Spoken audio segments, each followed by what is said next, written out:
Day 2 programming at the 2016 Twin Cities Film Fest is wrapping up, but it is definitely not concluding.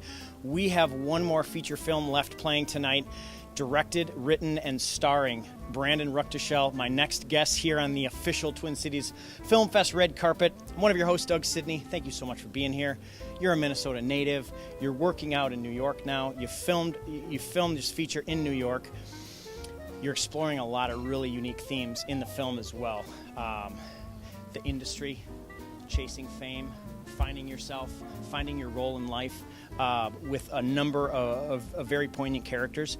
Talk to me about writing this, putting this together from a writing standpoint, first of all. When it came to the writing, some of the best advice I ever got was write about what you know. I think a lot of filmmakers go in and they say, I'm going to make this film about these mobsters or, this thing here. And really, for me, it came down to, what do I know? Well, I know what it's like getting started out in the entertainment industry, getting started out in New York, getting started out in LA. And so I went after that first. And so a lot of this film draws from some of my personal stories, personal fears, personal nightmares of how certain situations could have turned around, not gone as well as they did. I was lucky. They went very well in many cases. But, I'm drawing from what is a common story for many young artists, that we tried to put kind of a twist onto it. And we tried to look at it from a different set of eyes, Sure.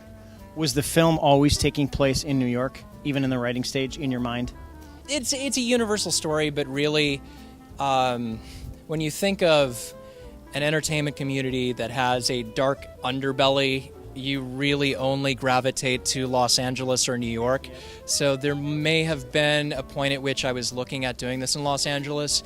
It's really, the film itself, Grinder, is an evolution upon a play that I wrote a few years before that called Exposure. And that also took place in New York, was a 3-act play. And so a lot of the characters have kind of worked their way out into the film that it became. Sure. So it really, New York was kind of in the end. So let's switch gears a little about the other hats that you wore. Of the three, writing, directing, acting, what's your first love? I like to act. Okay. I love to act so much. It's wonderful when you don't have to think about how much time you've got to get a shot. When you don't have to think about, do I really like the way that M18 looks, or do I want the Joker to come in, or do I need Alika to come in, or am I really jazzing about these LED lights right now? Sure. And does that one have more magenta, or that one more green?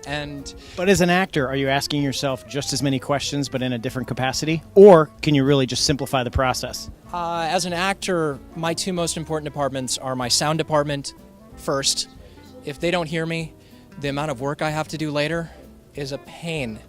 And then second, of course, my picture department.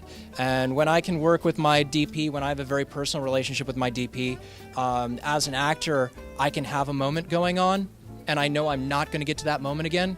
And even though the directors yelled cut and they've said we're going to do a setup and this is how we're going to push in, I can look at my DP and I can say, hey, this is not going to happen this way again. I need you to roll now. And I was lucky enough in my first film, the DP's name was Scott Beardsley, and we were having this scene, and I knew I would not get to that emotional moment again. And I looked at him and I said, you roll.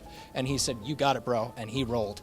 And you capture it in that. And that's the important thing. Film versus theater, the relationships and what are going on are so tight, what's going on, especially when you have respect for those departments, So you're always thinking like a filmmaker, no matter what. I mean, you just told us that right there. Whether you're acting in front of the camera, you're thinking about other things going on.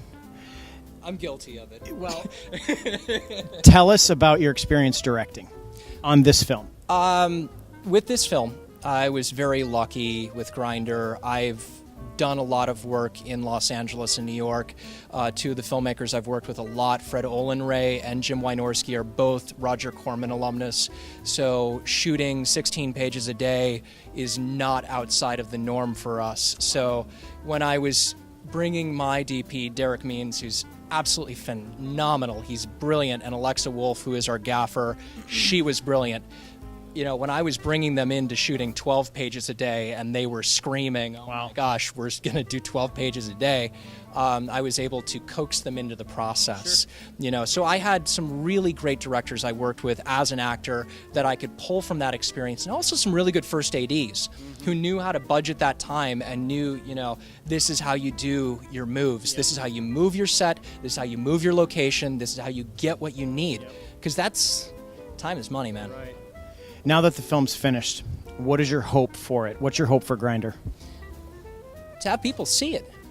Okay. In the end, to have people see it, whatever that is, it's a new world. We live in the most beautiful time in the history of the world for filmmakers. You can get a camera for less than $5,000 that shoots 4K.